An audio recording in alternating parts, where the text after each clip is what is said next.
Okay, hello everybody. Thanks for your patience. I'm not the most technologically developed person, but I'm learning.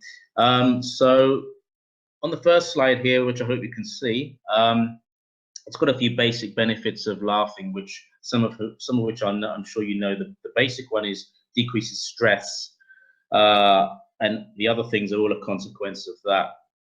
Now, the problem of laughing is that we all laugh for a reason. We laugh because we find something funny. It's about humor. That's subjective.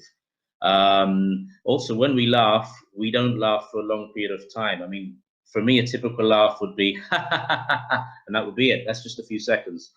To get the real physiological benefits, you need to laugh continuously, and that's not easy. So that's why this Indian medical doctor came up with an idea of laughter yoga, as he calls it, where we actually do laughter exercises as a discipline, as you would if you go to the gym, combined with yogic breathing. And the other problem is about getting people to laugh is that we laugh for no reason. That solves all the problems of who has a sense of humor and who doesn't, who has a different humor, etc. Okay, next slide, please.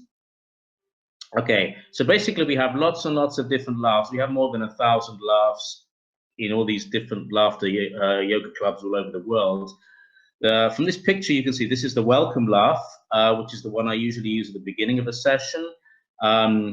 This photo is taken at the very first international teaching conference where I gave a presentation, which was EFL Slovenia 2013.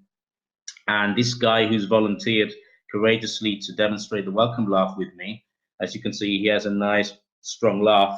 If you look very carefully, you can see that there isn't a single person in the picture who is not at least smiling. That tells you how powerful the laugh can be. It's very contagious. Next slide, please. Okay, this is the milkshake laugh, which is my favorite laugh of all the laughs. I probably know about 50 off the top of my head. I tend to use 20, 25, depending on what I'm using it for. If I'm using it to teach English, using it with team building, with businessmen, or using it for conflict problems, you know, it depends what I'm using it for. But this is my favorite laugh in general. Basically, you have two hands. One hand you have your milk, the other one you have your fruit. You mix them together, and then you throw the milk down your throat, and you let out one big laugh, and you can actually feel it right in your belly. This is another location. As you can see, there's a primary school. One of the local Rome laughter clubs. The lady who runs the club was away, so I helped her out by going and doing the session for them.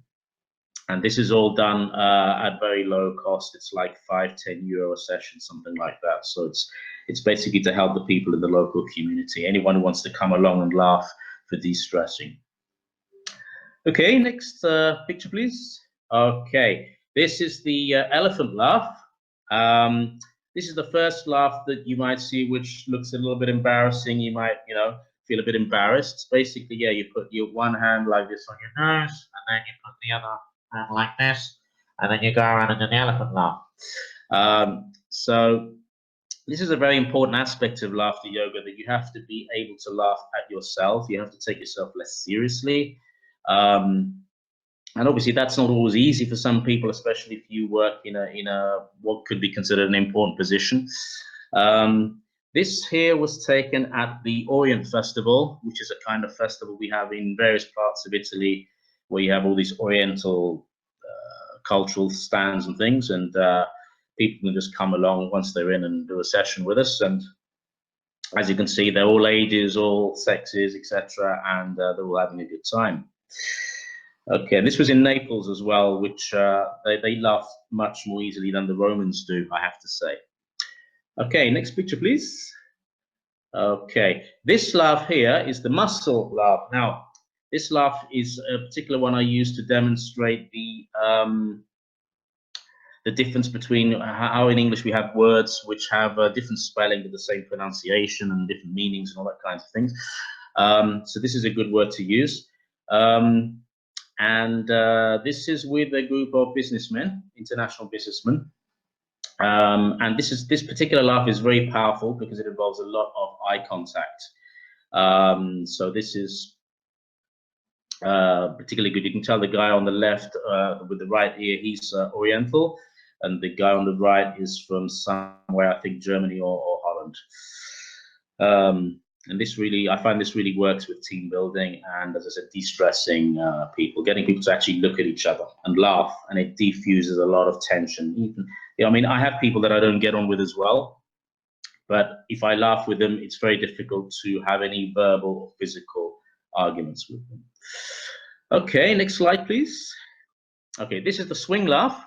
And this picture was taken in Bratislava at the Slovakia conference last summer.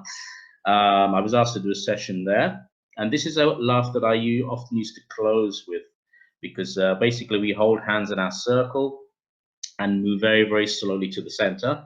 And once you reach the center of the circle, we look up at the beautiful blue sky and let out one big laugh all together. Again, by the time we get to that laugh, it's the end of the session and everyone's been laughing for quite a while. So this one is usually very, very successful. Next slide, please.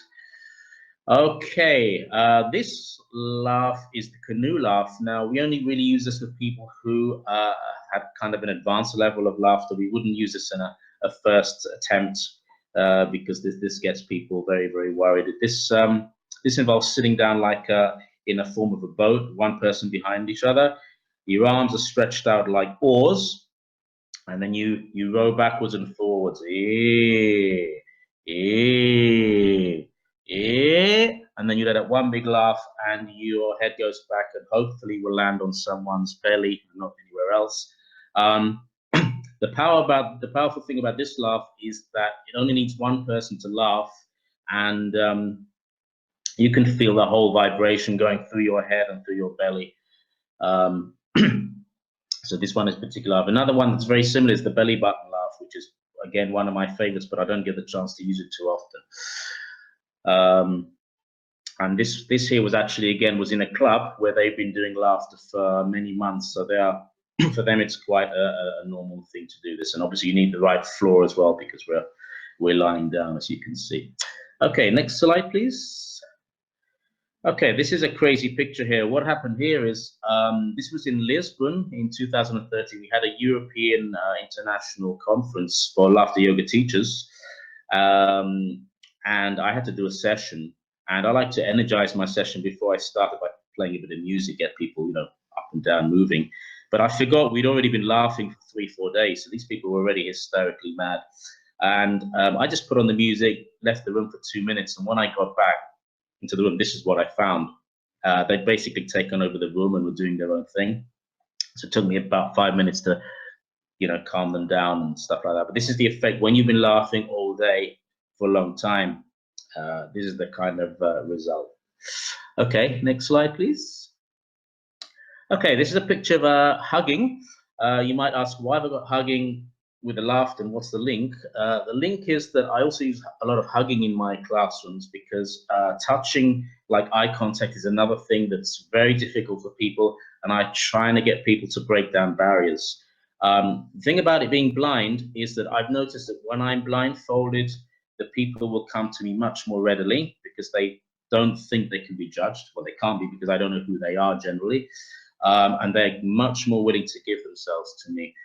This particular picture I really like because this lady told me after the first lesson that she was very shy, but she thought that my course would help her overcome her shyness. And this is about the 5th or 6th lesson. I was really shocked when I saw who it was. I only found out because I had a special guest at my lesson who was taking pictures. Otherwise, I probably wouldn't have known. I was quite surprised. So this is one of the effects that can come out because you really do break down a lot of inhibitions. Once you start laughing, then at yourself, you can do anything. And that's why I use laughter with all my lessons, not just some of my lessons, because if I don't use laughter in the lesson, I find that the lesson doesn't go as well. When I ask them to do other things, which are maybe a little bit outside their comfort zone, they are less willing, let's say. Okay, next slide.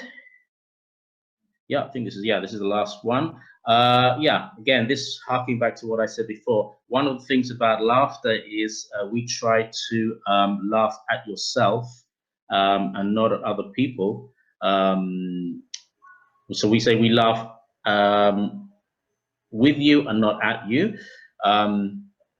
And you have to be willing to, to not take yourself too seriously. So I think this kind of sums it up quite well, I think. How am I doing for time? You're done. Oh, wow. Okay.